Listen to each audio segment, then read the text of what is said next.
আয় রব্বে করিম, তোমার দরবারে হাত তুলন করলাম গো মাওলা। আল্লাহ, দোয়ার পূর্বে মুহূর্তে গো মাওলা কিছু সূরা তেলাওয়াত করা হয়েছে, দরুদ শরীফ পড়া হয়েছে, কিছু দোয়া কালাম পড়া হয়েছে গো মাওলা। আল্লাহ, ইয়া হাজ্জাহাদ ইয়া হাইতি কুন বারাইয়া, তোমার হাবিব জনাবে মুহাম্মদুর রাসূলুল্লাহ সাল্লাল্লাহু আলাইহি ওয়াসাল্লামের রওজা মুবারক বুঝা দাও।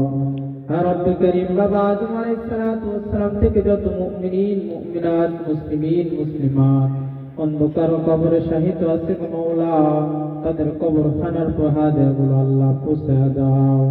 হায় আল্লাহ, বিশেষ করে মাওলা যে গ্রামবাসীর ভিতরে আল্লাহ দোয়া করা হচ্ছে গো মাওলা, আল্লাহ আশেপাশে যত কবরস্থ হয়ে আছে গো মাওলা, দোয়ার উসিলায় তাদের কবরখানা আল্লাহ জান্নাতের বাগান বানায় দাও।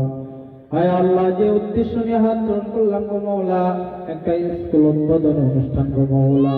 হায় আল্লাহ, যে উদ্দেশ্য নিয়ে হাত গ্রহণ করলাম গো মাওলা, দ্বীনি প্রতিষ্ঠান এবং স্কুলকে আল্লাহ কবুল আর মঞ্জুর করিয়া না। হায় আল্লাহ, এই স্কুল করলো গো মাওলা, আল্লাহ সবাইকে মনের মাকসাদকে আল্লাহ কবুল করিয়া না।